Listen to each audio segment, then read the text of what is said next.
رسول الله صلی الله علیه وسلم فرمایلی: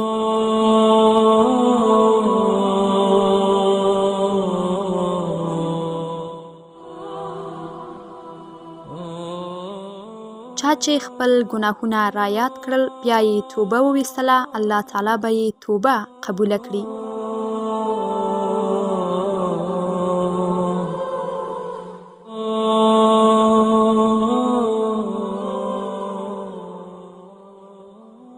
رسول الله صلی الله علیه وسلم فرمایلی دي: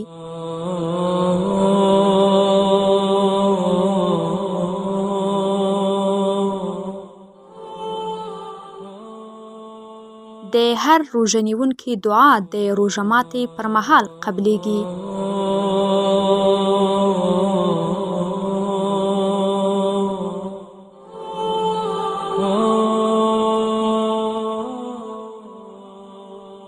نبی کریم صلی الله علیه وسلم خپلو اصحابو ته د یو ښه زیری په حیث وفرمایل: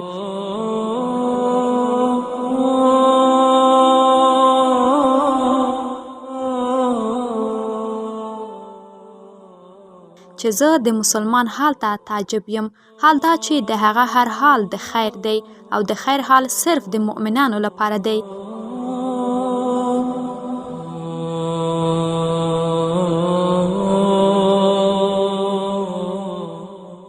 که هغه خوښ وي نو شکرګزار وي او شکر ایستل یې خیر دی، او که هغه بدحال وي صبر کوي او صبر کول یې هم خیر دی.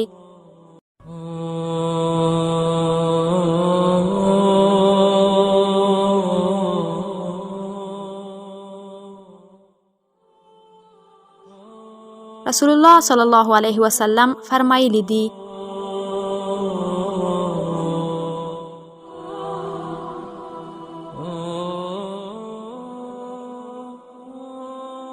څوک چې روژتي موړ کړي الله تعالی به زما له حوضه داسې اوبه ورکړي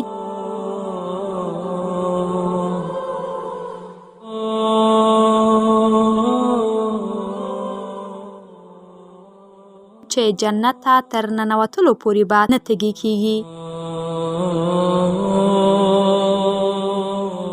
روژه کې نفل عبادت الله تعالی په فرض عباداتو سره قبلوي.